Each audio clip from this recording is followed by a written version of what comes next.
Ladies and gentlemen, All Saints Catholic Church in Dallas, Texas welcomes you to All Saints Coffee Chats.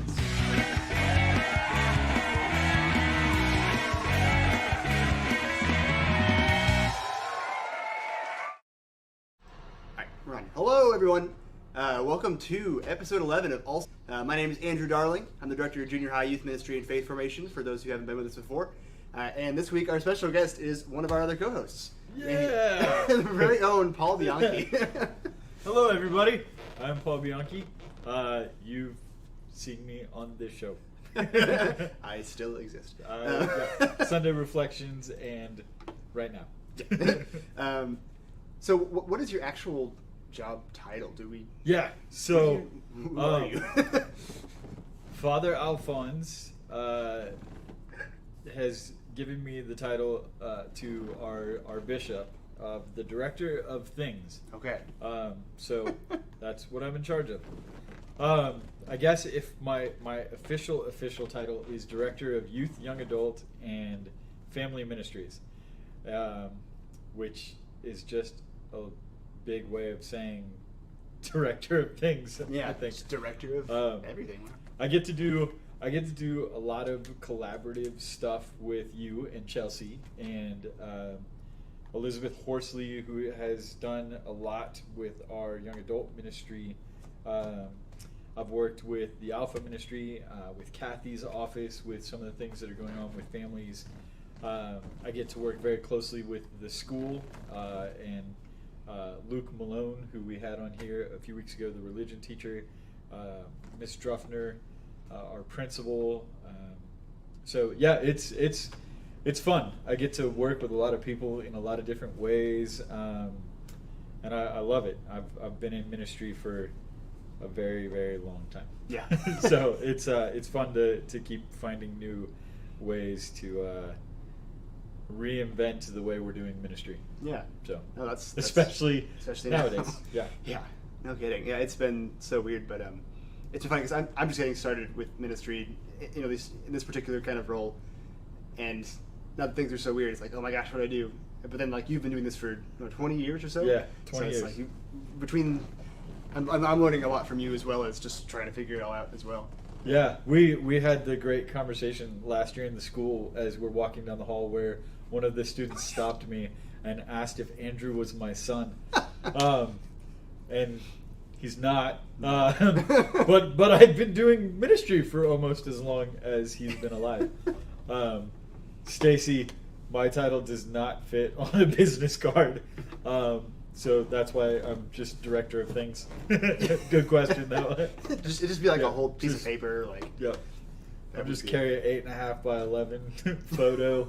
It's like half of my head, and then my title underneath it. It's just like those, just your forehead. I like it. So one of the questions, of course, as you always usually ask, is favorite saints, and we've gone over this a number of times. Yeah. Do you have any other saints that are sort of at the top of your list? Yeah. So you haven't talked about yet. Randomly, this last weekend, I don't remember why, or maybe it was actually just a couple days ago. I did not drink a cup of coffee, and I have a caffeine addiction, and so I had this terrible headache. And the church, with all of its beauty and comical side, the patron saint of headaches is Saint Denis. And if you don't know this story of Saint Denis was a bishop in Paris in like the early 3rd century. He was there with another. He was not the bishop. But he was a deacon that was there with another deacon and a priest who were all captured multiple times and tried to be forced into giving up their Christianity till finally they were beheaded, publicly beheaded. And St. Denis was arrested in the middle of giving a homily. And so he's arrested and he's taken and his head is cut off, and he picks it up and he wipes the blood off, and he preaches for some stories say 2 miles, some stories say 6 miles, where he just picked up his head and he kept going, which is why the church is so great with its beauty and its comedy, that it's the patron saint of headaches is a man who had his head removed and continued to evangelize. That's So yeah, crazy. Saint Denis. I like all the really weird, obscure stories about the saints. Yeah. There's so many cool ones. But That's it's like the Saint Patron Saint of what was it? Of comedians. Saint yes, Lawrence is Saint like, Philip Neri or, is one of I them. think of him, and also I guess I don't think of somebody else. I guess I'm not thinking of their name. So, but yeah, that's Yeah, that's pretty cool. it's right, like Saint Lawrence. Saint Lawrence. That's what I was thinking. Yeah, Who's the patron saint of barbecue? that's right. He's a patron saint Yes. of like chefs and Yeah, barbecuers. patron saint of cookers and barbecuers, and yes, he 'Cause was roasted roasted alive, and even to the point where he said, "I'm done on this side, so you can flip me over." So yeah, it's pretty awesome. It's pretty awesome. So I don't remember now if Dennis was a priest or a deacon, and so I apologize on that. I'm sure somebody could look that up for us and help us out. But yeah, so St. Denis is... I got this book recently. It's called Epic. It's just like 1 or 2 page stories of all these like really obscure, kind of weird saints. Oh, cool. And he was in there. There's another one that it's 9 sisters whose mom was so ashamed of having only girls that she sold them all to... she took all of them and just left them at a church. And so they were raised Christian, and then they started fighting Romans. They started a 9-woman gang where they were going out and like destroying Roman statues and fighting the Romans for Christianity, and were arrested multiple times and released from prison. It's Saint Quiteria, so Quiteria, and so she's the patron saint of rabies, Of course. and victims of rabies, because she was able to fight off a pack of wild rabid dogs by talking to them. Which, whatever. Saints are awesome, man. Yeah. I've talked about Christina the Astonishing multiple times, and she could smell sin.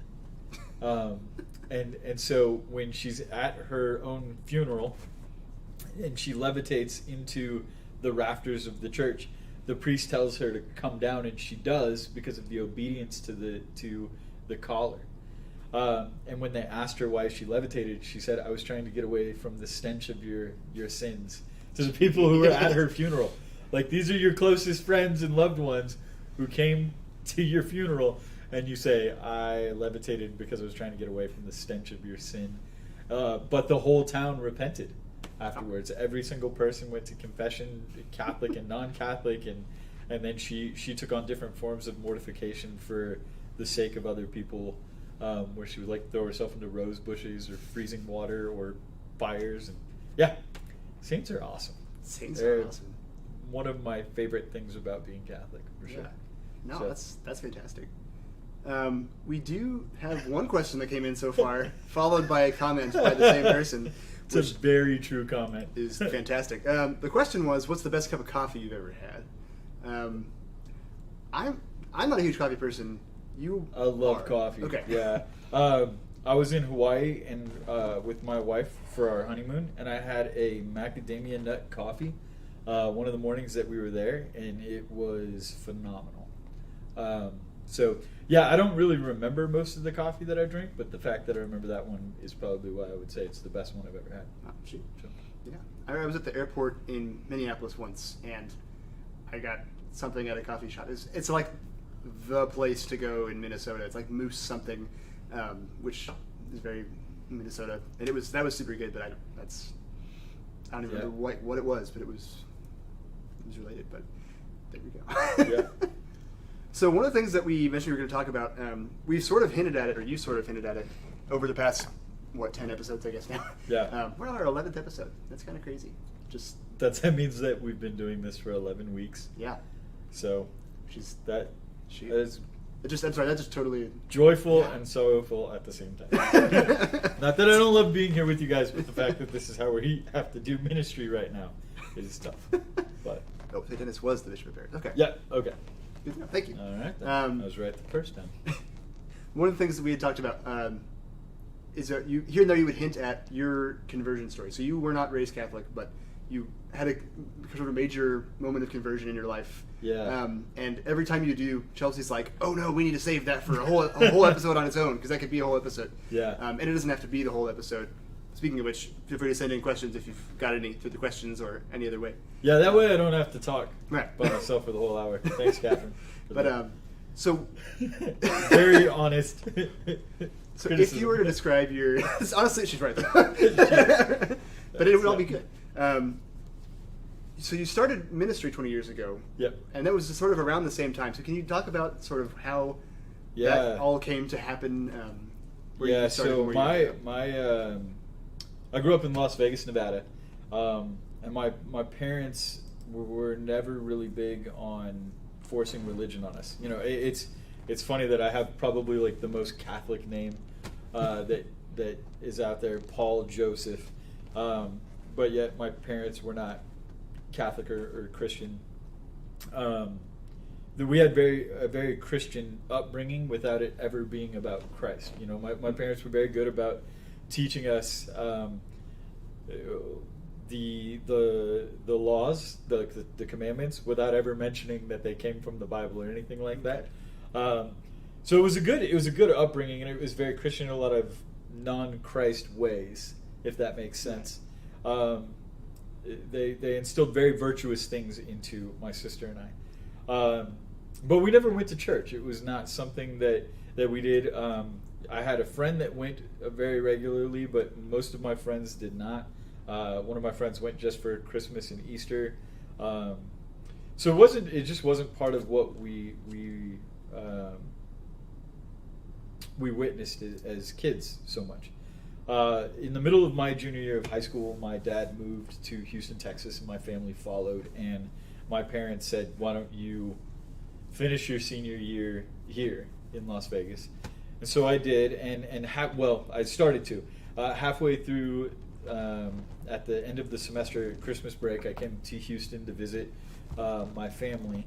And I remember December 18th, at like 2 o'clock in the morning, all of a sudden it just hit me like, I have to stay here. I can't go back to Las Vegas. And so I did, and I remember knocking on my parents' door at like 2 a.m. and you scare the heck out of your parents, like the house is on fire kind of thing. Yeah. And I was like, I'm going to stay. And so I enrolled in the school there in Houston, in the Klein School District, and was in I think it was a business class, or an economics class, and one of the students sitting next to me said, "Hey, you should come to one of our youth group meetings on Monday nights. They're really cool. I think you would like it." And I was like, "No, I don't believe in imaginary friends." Total jerk thing to say. And, couldn't find like a nice way to try to say like I don't believe in God. And so he said what all new kids to a new young men to a new school would be enticed by, and that was, well, there's cute girls there. And so I was like, oh, right, what time do you start? Which I wish there was something more better. I wish there was something better of a reason why I went, but God knew how shallow of a human I was and used that to his advantage. And so I went, and the youth minister there, who's now my godfather, Scott, he said, write a letter to God. And I made like a total jerk move out of the whole thing, right? Like the equivalent of an invisible friend on a piece of paper. Right. And Scott's walking around and he sees it, and he just like, his eyes get really big, and he just like grabs me by my shirt collar. And he's like, how dare you make a mockery of my God? And I was like, what? And he's like, everything that you have in your life comes from God except for your sin. And I was like, well, I grew up in Sin City, so take that. And very smart aleck and stupid. And Scott just sat with me that night, and he had the teens that were in the ministry, like they were doing different games, and I did like a small group discussion, and he sat with me that whole time, and he just started revealing the truth of the faith to me. And it was beautiful, right? We're so attracted to truth, and a capital T, truth. And as he started telling me more and more about it, I started like it was like peeling back the layers that I had built around my heart. And so that was really the starting point. That was kind of the launching point of all of this. And so that was in February. In April, they did a Stations of the Cross, which I have. I wear a crown of thorn ring. You can't really see it from here. Yeah. But I wear this, because I have such a affection towards the stations and for everything that Jesus went through. And so Scott had asked me to help play Jesus. And so everything was done in shadows on a sheet of paper. Behind a white sheet, and we had a light box that was behind us, and we would have very subtle movements with prayers and different things like that. And I had this very profound experience where I had cut my leg on the makeshift altar that we were on, and we're looking at it, and Scott was like, "You want to take a break?" And I looked up at the cross, and I looked back at Scott, and standing there with Scott was Jesus Christ. Which I know for a lot of people, when you hear that, they're like, this guy's crazy or whatever it is, and I don't care. I know what I saw and witnessed and felt, and I remember thinking to myself, and I don't know if I said it out loud or not, but I remember, if Jesus Christ went through all of this for me, this is the least I could do for him. And in my very small-mindedness in that moment, it was... if Jesus Christ went through this suffering and passion on that Friday for me, I could finish the next 11 stations and move on. I had no idea what I was committing to in that small comment of, if this is what he did for me, this is the least I could do for him. 6 months later, I started as the junior high youth minister at St. Ignatius of Loyola in Spring. I was not baptized yet. That took another 2 years. I went through RCIA and yeah. So I think a lot of times what happens is we expect moments like this, big huge conversions, Right. and yet I can sit here and tell you that I am jealous or envious in a lot of ways of my fellow Catholics who are cradle Catholics, because you got a head start. Like, you knew all of this. I mean, I have been Catholic for only 18 years. And so for half of my life, I was missing out on the thing that now defines who I am. I mean, everything that I am because of Jesus Christ. I am because of God. I am because of the Holy Spirit dwelling inside of me, which is something that was always there, and I refused to acknowledge it, and I refused to see it for so long. But for those of you who are watching who desire that huge conversion but have never received it, I would challenge you to look back in every small moment of your life, or talk to your parents about every moment of your life that I believe that God was there in just as profound of a way, but you may not recognize it. And the reason why I say that is it took this huge moment for me to recognize that God was already in my life. I was so narrow-minded or shallow in my thoughts that I had to have this happen to me for it to change things. And even when it did, even when I started working for the church, I actually went to college and was in a philosophy and religion class because I wasn't sure what the truth was, but I wanted to find it. And the professor, the assignment that he gave us was, you're going to go to as many places of worship as you can with your group, because were groups of 5. And we went to the Catholic Church, the Protestant Church, Lutheran, Methodist, Episcopal, Jewish synagogues, mosque, temples. We went to everything. We even were able to tour the Mormon Tabernacle that opened in Houston before it was officially open. Wow. They allowed us to go in. And so there were all of these different places of worship that I went to. And when it really came time for me to make a decision, where I desired that relationship, it was the Eucharist that drew me back. It was that I had to go to Mass. I was able to go to Mass. I didn't have to. I wanted to. I desired that.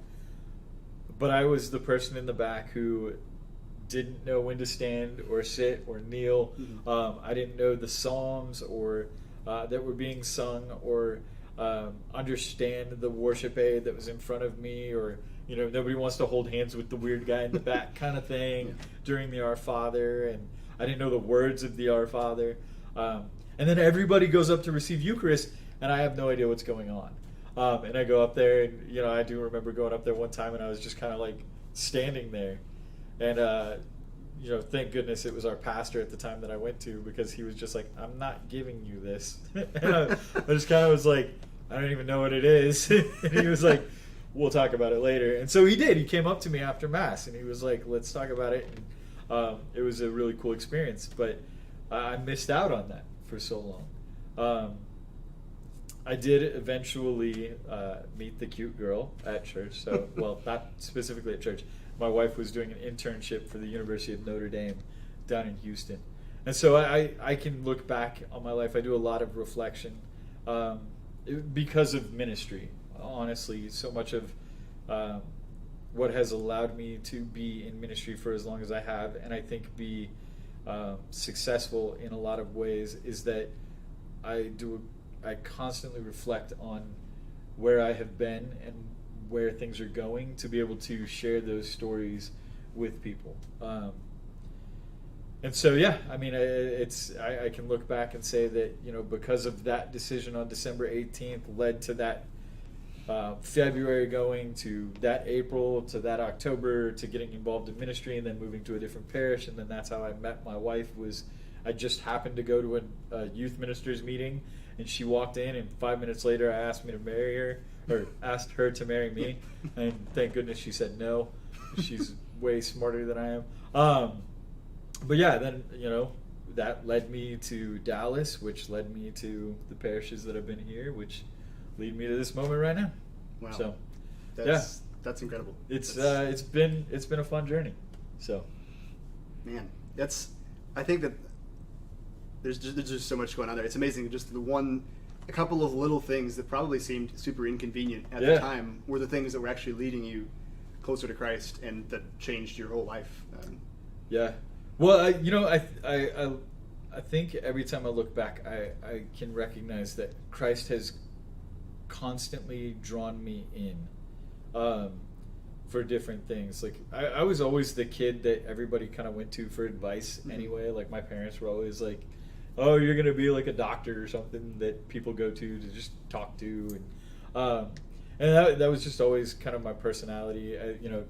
Like Catherine said, I can talk forever, and so I could see, looking back at different moments, like where Christ was like kind of pulling the dollar on the string that you're chasing constantly, and I was like, I got it, and I still don't get it. But I'm closer, and closer and closer and closer, and I recognize now, like what Scott said that day, that like everything that you have in your life is a gift from God except for your sin. Because I look at my wife and my beautiful children, and I look at the parish that I'm a part of and the community that I'm around.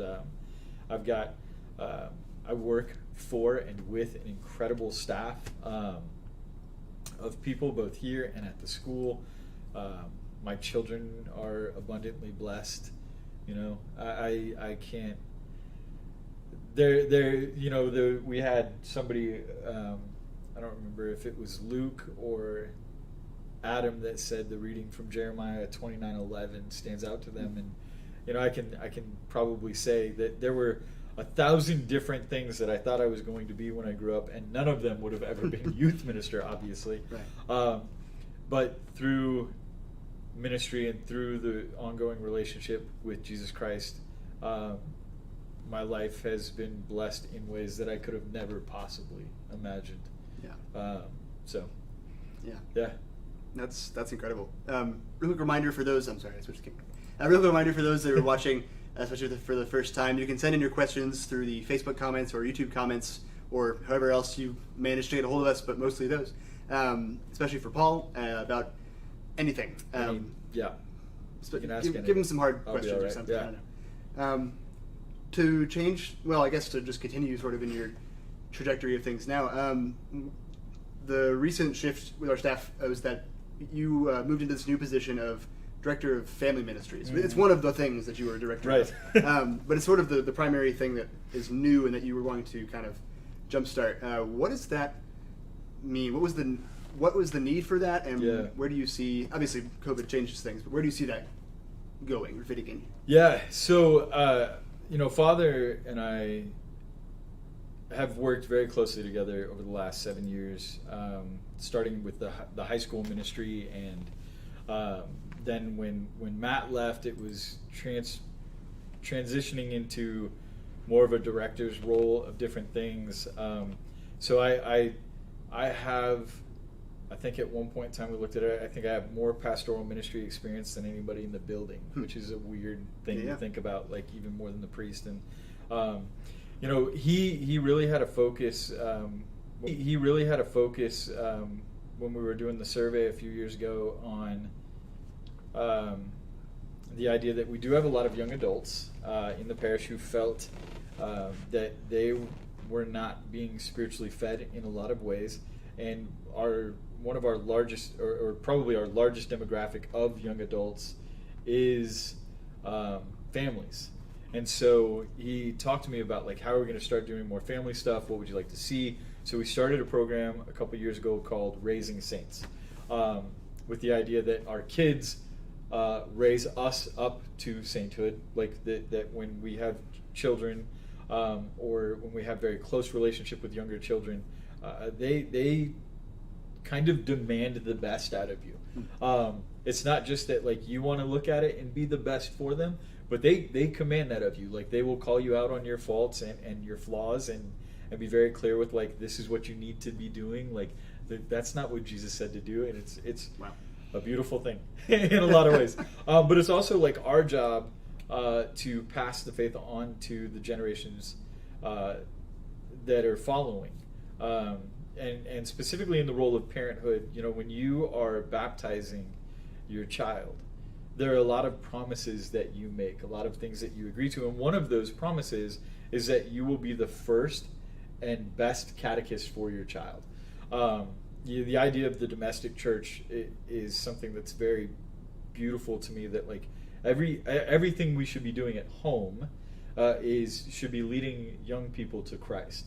And so it really comes out of a necessity of that we continue to not only give parents support and resources to educate their children in the faith, but we give them an opportunity to come together as parents, to come together to have like-minded conversations around the faith.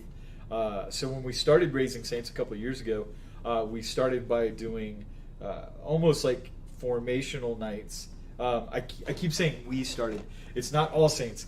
It was at All Saints, but it was actually 85% to 95% my wife, and I kind of just was the sneak in the door sidekick of like, I got a one-liner that I can put in there about this. You'll stay in the corner. And she'll do the other 85-95%. She's much brighter than I am, and so it was perfect for her. She's a teacher and has her master's degree in theology, and so she would blow it out of the water, and then I would come in and have some sort of goofy pun or something. Know your gifts, right? But we know that, and it became harder and harder for us to do that together, and so we knew that was still something that we needed and we wanted to keep doing. And so when we're doing family ministry, when we're talking about the idea of how family ministry would work, it would be anything from parents who have young children or parents who are expecting, even like newlywed couples who want to have parents that want to have kids, that they can start to come to us to find the resources, to find information about, how do I raise my kid Catholic, all the way to parents who have kids that are going away to college, of how do I continue faith conversations with my kids when they're not in the home. And so we really just want to do a lot of things. And so I've been collaborating a lot with, with you guys, of course, on how we're going to keep doing junior high ministry, how we're going to give parents some resources during junior high religious education and high school ministry, how we're going to give parents some of those resources, but also working with Kathy McDermott, our Director of Religious Education, to figure out, what are we going to do for families, how we're going to do some different things. So yeah, that's a long way to kind of answer that, to kind of give people an explanation of what the family is and why we want to be able to serve that community. Yeah, that's fantastic. And I think it's, obviously, COVID has changed how things are happening, but I think it's sort of the perfect time, in a way, to sort of emphasize that that role of the domestic church and the sort of this, especially if you're stuck at home with your family, like that's not the perfect time. Obviously, there's problems, but like that's a good time for the parents to take up that role, whether they have or haven't really before, to start to be those. Yeah, absolutely. And parents, if you ever are discouraged or feel like passing or teaching the faith to young people, or there's something you don't understand, please call us. Call any of us. Call Andrew or Chelsea or myself or Kathy. Like, we want to help as much as we can. I started taking a catechetical course from the McGrath Institute at the University of Notre Dame in late December, which we all thought was going to go much further into the year than it actually did. Right. And got the fancy certificate papers saying we complete all this. But one of the things that we learned in that is perfect for what started to happen, and I think it put our ministry program kind of proactively in front of a lot of what was going on, was the idea of whole community catechesis. That formation, a lot of times in parishes, is focused primarily on elementary age to high school, and then things kind of fade from there. You've got some young adult / college ministry. We're very blessed here to have UTD, and we've attempted to continue to do some young adult stuff through adoration and Bible studies. And so, we want to revitalize all of these things eventually. But with whole community catechesis, it's not just how we break down educating people at different age levels. It's how we look at the community as a whole, and we use all of the gifts of the community to share the faith. I mean, we have people in this parish who walk the track, who are founding members, who are in their 80s, who will come in and just talk to you. We have young people in the nursery, and so how do we get those people to look at intergenerational ministry, whole community ministry? And so with what we've been having to do online, that has actually moved all of us into whole community catechesis anyway. That what we do with the coffee chats, when we were doing formation classes online that parents were watching in the background, with the Sunday reflections, with the masses, we're now doing whole community catechesis only, or specifically, in a lot of ways. So we'll see what happens as hopefully COVID eventually goes away. Yeah. So we're sort of becomes, if we get on a decline, right? Yeah. Right. We stop, flatten the curve. So yeah, that's fantastic. We do have a question coming through from Christina Flores. Also, hello. Wait, I don't see that one. Hi, Christina. Facebook. Asking about, I don't know if this is from so much the parent or teacher side, because she's kind of got both, but I imagine mostly as parents right now. How would you engage teenagers in their faith who don't seem super enthusiastic about family prayer because they're already kind of tired of their family since they've been there so much? How do you, obviously you don't have any teenagers among your own children, but having worked with youth, what do you think would be some way to kind of, as a parent, begin that or approach that? Yeah, in that specific scenario that you lay out there, I almost wonder if you reverse it, like you start with family prayer time, and then you have family time together. And finding ways to get young people engaged or enthusiastic. I think it's using things that already engage them. You can find plenty of stuff on like Instagram. I'm not a big fan of TikTok, but I've seen that a lot of Catholic personalities now have started to get on there and do some different things. I think using like formed.org has some phenomenal stuff that you can find, like quick like 5 to 7 minute videos that would engage them if you don't have a way, or if you haven't found a way to kind of engage them in conversation to start with. Doing a quick reflection, like that book I was talking about, Epic Saints. If you read one of those a day to the kids, they're less than 5 minutes long, and because of the way the stories are written, they're very engaging. We've got a lot of saint stories that are like, this person was a desert father. I've talked a lot about those recently, but there's not really this exciting, like, this saint actually fought a dragon. So maybe, so you look at different things that would engage them, different stories on the faith. See if you can find like one of Father Mike Smith's videos and start with that, and then have a quick, like, one question that you ask the kids of, like, Father Mike just talked about, why it's okay to have a beard during COVID.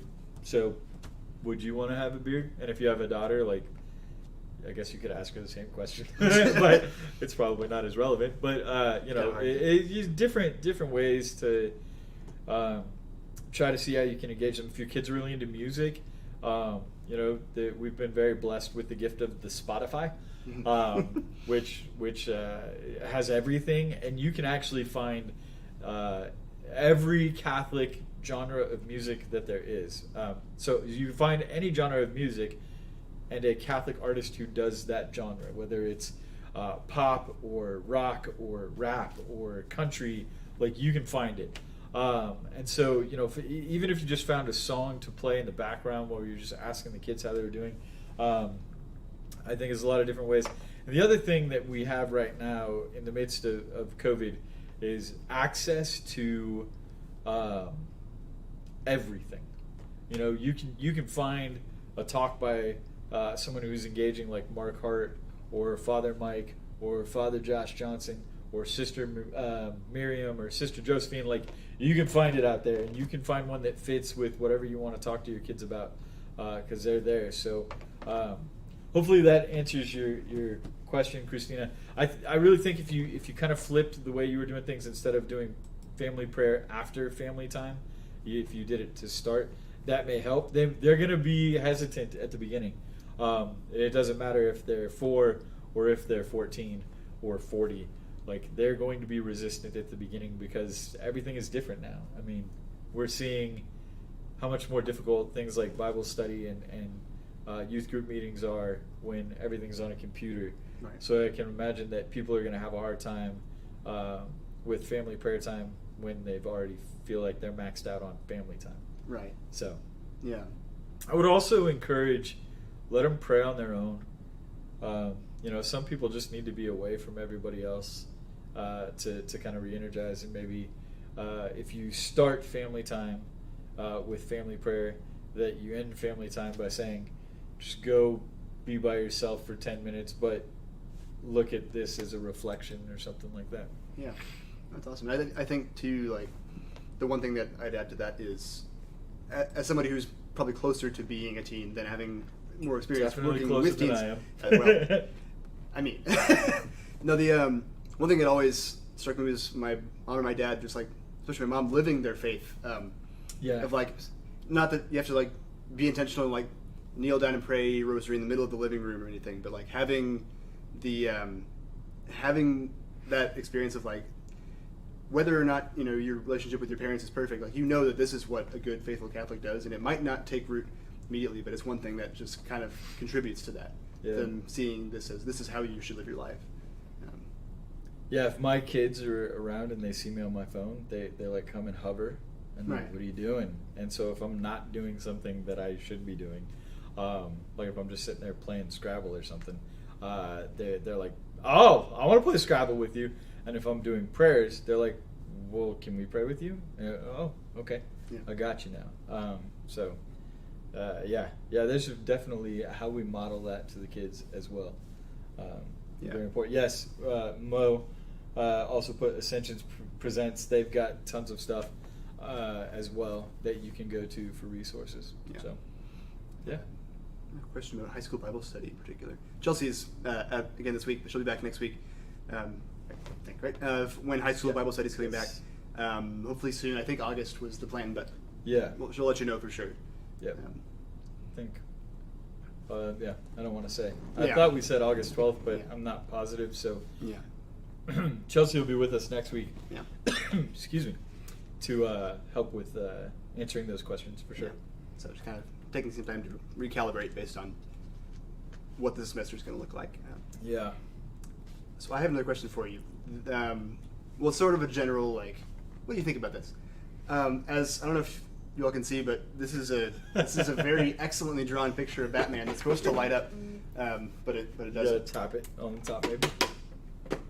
Ah! Yeah! You probably still can't see it. Actually, it's probably harder to see the Batman logo that way. August 19th. Chelsea just chimed in. Oh, okay. August 19th. We're coming back August 19th. Yes. Which is good. It's good to know. So Batman. Batman. I don't know if those of you watching have ever seen Paul's side of The Office or his keychains or anything of that sort. But Paul is a huge fan of Batman. Every week we've asked, like, our would you rather lightning round questions. We always add Batman or Superman, and if you say Superman, he's gonna like cringe. Yeah, I do. which is, so what? Obviously, like, everyone has their things, but what do you think about, especially now that there's so many superhero movies that are out? I mean, the whole Marvel franchise has just taken over the last 10 years of movies. I know Batman is DC, but it's okay. I forgive. No. But just what do you think? What do you think is what is so attractive to you about that? And do you think that there's any that there's good in that young people or just other adults can pull from those sorts of things? Yeah. So when I started in ministry, I always would go see movies for pure entertainment value, and then I would go see them again for like where I could pull some Christian themes. Mm-hmm. And I always kind of go back to this one just because it's very obvious.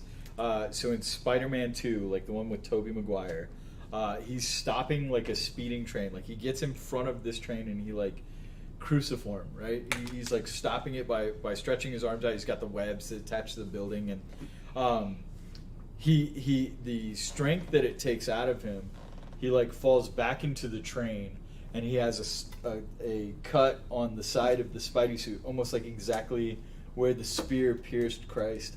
And then they lift him up and they move his body back, almost like we do in the veneration of the cross in some churches during Good Friday. And it's just like a very Christ-like image in a lot of ways. And so I love movies. I've always loved superheroes. And I think one of the things that's so attractive about superheroes is that they're good. I think that the thing for me, so the superheroes that I like most, both from DC and Marvel, are not superheroes, right? Like they're just guys with Marvel, my favorite, he's a little bit more violent. It's the Punisher, but he's just a guy, right? Not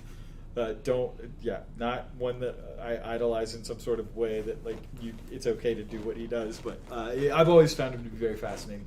So, but I think what it is like we are attracted to power and especially things that are almost like what we would consider otherworldly, right? Like when you watched Usain Bolt run the 100-meter dash, and he did it in under 10 seconds. Everyone was like in awe of that, right? And so you take that like, oh, the Flash is the world's fastest human, and it's like, oh, that's so cool.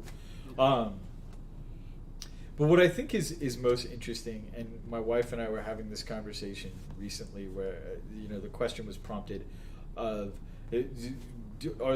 with some superheroes, you look at is Batman actually Batman pretending to be Bruce Wayne, or is Bruce Wayne pretending to be Batman? Because of how they start to become one, right? And so we know that Superman is Superman pretending to be Clark Kent. Right. He will never be Clark Kent pretending to be Superman. There's only one way for that to go. And so when you look at some of them, like, is Tony Stark Iron Man? Like, that's his actual who he is, or is Iron Man Tony Stark? And what's so great about some of those conversations is that you actually see very human qualities that these superheroes take on that are very attractive. That are, for Superman, even to be an alien, when he attempts to be a human, when he tries to understand humanity, he begins to understand that, like, you don't just use your incredible amount of strength for your own good, use it for the good of other people. With Batman, even in the recent movies, with Christopher Nolan, when I'm drawing a blank now on the second one, The Dark Knight, where you have this incredible scene where Batman and the Joker are fighting one another about different things, and the Joker puts the bomb on both boats. Yeah. And one of the boats is filled with innocent people, and the other boat is filled with prisoners, and the Joker is waiting for them to blow each other up, like, which one's going to do it? And Batman says, like, they just proved humanity to you. Yeah. Like, they just showed you that there are people who will do good or bad. And you've got the prisoner who, like, takes the detonator and he throws it out the window, and he's like, if it happens, we're the ones who deserve it, not them. So the movies, obviously you're going to find some superhero movies that take things a little too far, but I think you can find so much good in them. We use the Captain America movie in every 8th grade retreat that we've done for, like, the last 6 years, where he pulls the pin out of the flag. Like, if you remember, so in the first Captain America, I'm trying to think of the actor's name. Chris Evans, I think is his name, who plays Steve Rogers, Captain America.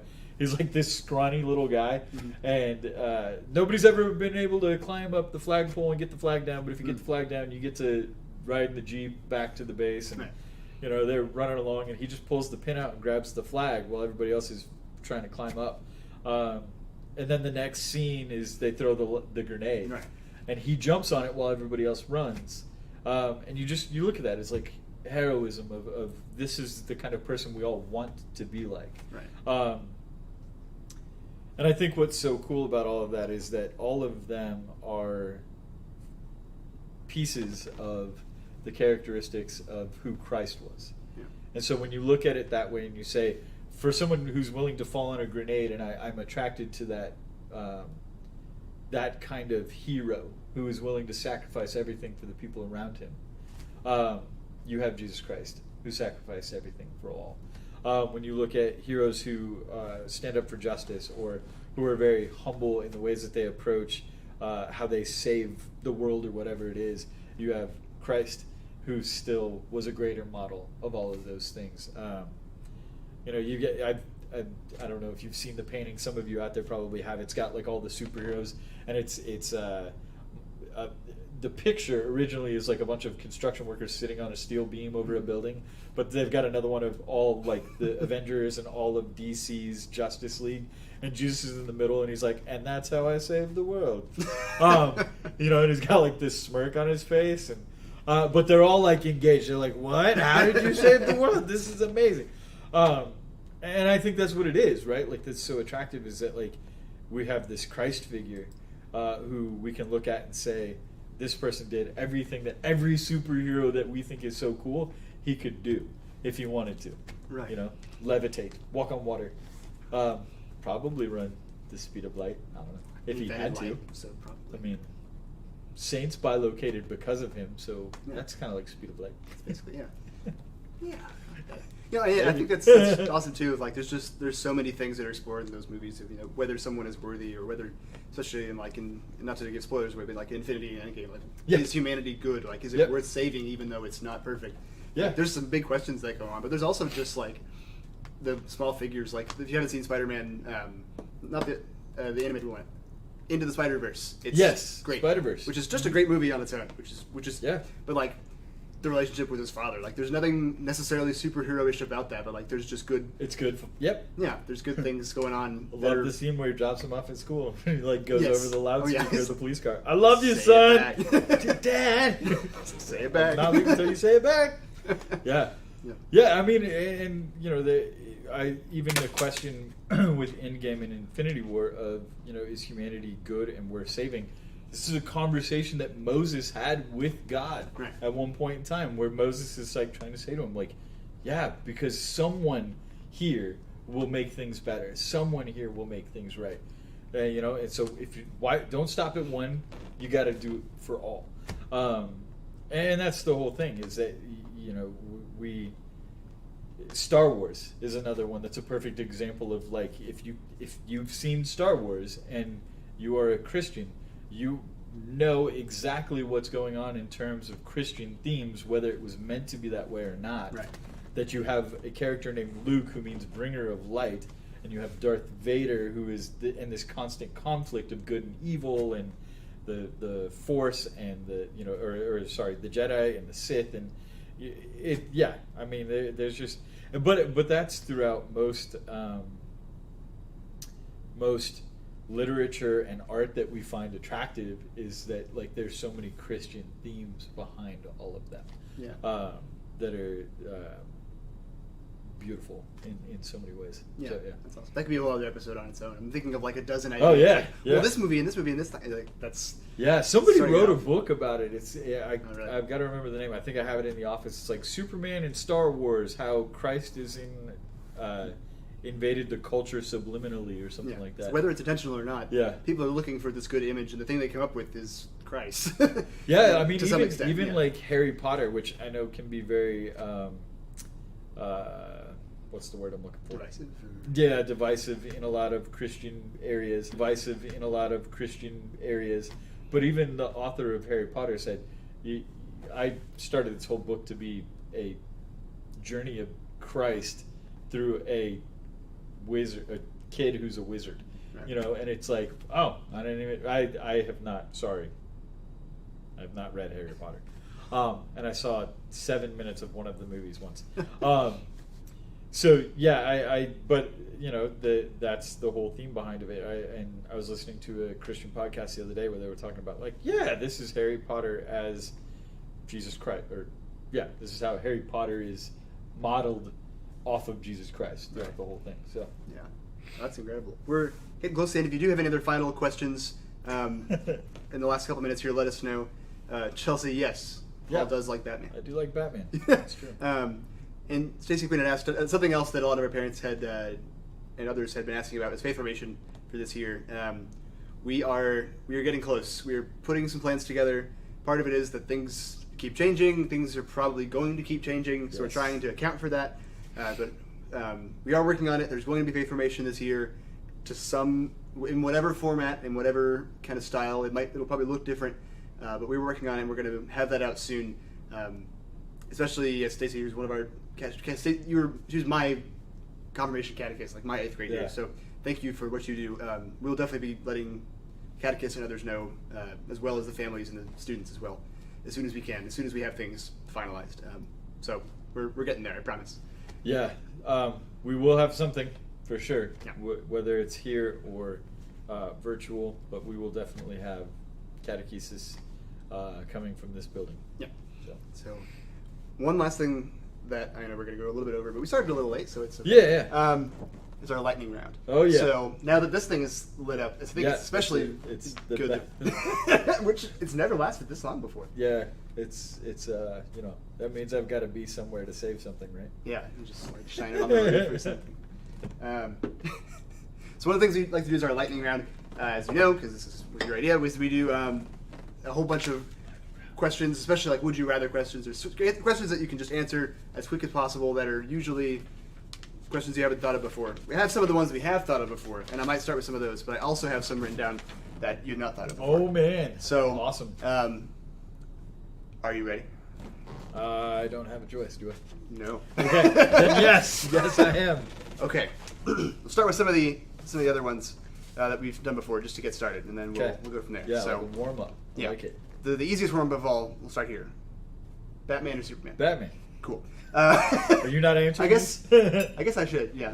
I'll also say Batman for our timing's sake. Yeah. Right? No, that's true. I guess we'll. Not actually. Sorry, write it in. Okay. Would you rather eat a hot dog or a hamburger? A hamburger. I'd go with hamburger as well. Would you rather be able to turn invisible or fly? Fly. Okay. Would you change every week? Yeah, that's right. I'll also say fly. Be cool. Would you rather go without internet or without your phone for the rest of your life? Without my phone. Okay. Oh man, for the rest of my life? Shoot. Yeah, let's go phone. Okay. Internet. Internet. Sorry. One of those. Internet. I don't know. I guess. Go without internet because I can use my phone as a hotspot, right? Sure. Work around. Something like that. Yeah. I'd probably say the same thing. It's like you can make it work either way.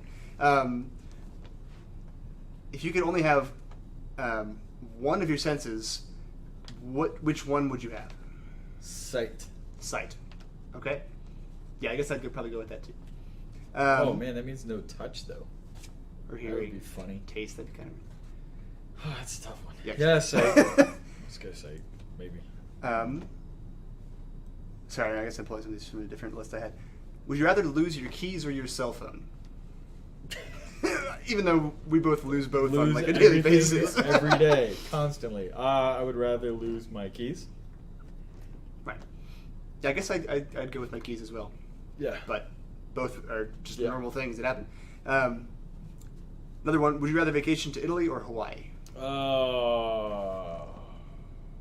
Right now, I think I'd go to Hawaii. Okay. Yeah, but so this Sunday is our wedding anniversary. Oh, so Hawaii has been on our minds a lot lately. So nice. Very cool. Would you rather explore space or the bottom of the ocean? Bottom of the ocean would be cool. Okay. Yeah. I'll go with space, but both would be cool. Would you rather have X-ray vision or magnified hearing? Both of those could be bad. Let's go magnified hearing, just because I feel like I can't hear anything anymore. Okay, just to catch back up with regular adult hearing. Yeah. Thanks, Apple. All right. Would you rather be an adult brain in a kid's body or a kid's brain in an adult body? Adult brain, kid's body. Okay. I'm going to go with that too. Yeah. I think that one's been consistent. Yeah. And our last one, would you rather it always be too hot or too cold? Cold. Yeah. Okay. Cold. I'll also say cold. Yeah. It's like you can put on more clothes you can't always take. Being hot. Yeah. Yes, and that is what I always say. You can always put more on, you can only take so much off. Yep. So, okay, well I wasn't timing, but that was about 3 minutes, so... Yeah, we'll say it was great. 2 minutes and 59 seconds, just so I can be first place. Nice. I don't know if we're even going off that. True. Cool. All right.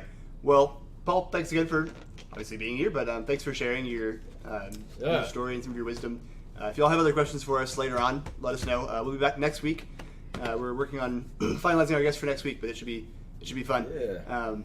And so, yeah, Paul, do you want to close us in a prayer? I would love to. All right. In the name of the Father, and the Son, and the Holy Spirit. Amen. Dear Heavenly Father, we thank you so much for the opportunity to just have fun with the faith and continue to share our love of Jesus Christ with each other and with our audience who's watching or will be watching. We pray for our priests and leaders throughout the country, especially locally here in the Dallas area, North Texas area, to continue to make decisions that are keeping people safe and healthy, that we continue to spread our love of Jesus Christ with everyone that we encounter, whether it be virtually or in person. And we ask all of this in your name. Amen. Amen. So All Saints. Pray for us. All right. Awesome. Well, thanks so much. But guys, that hour goes so fast. I know. Every time. I'm gonna work on this too, just because we should. But yeah, thanks again for joining us. We'll be back next week. We will let you know who the guest is. Here's our new favorite song. It's about Paul. It's about I'm sitting down and talking to Paul. I'm singing about sitting down and talking to Paul. So Johnny Cash. Nope. That's not Johnny Cash. That is Paramore. Okay, cool. Well, anyway. Yes. Technical difficulties. We will see y'all later then. If I can find the outro. Yikes, this is fun. This is such a fun That was time. awesome. I'm going to get real close here. All right. Bye.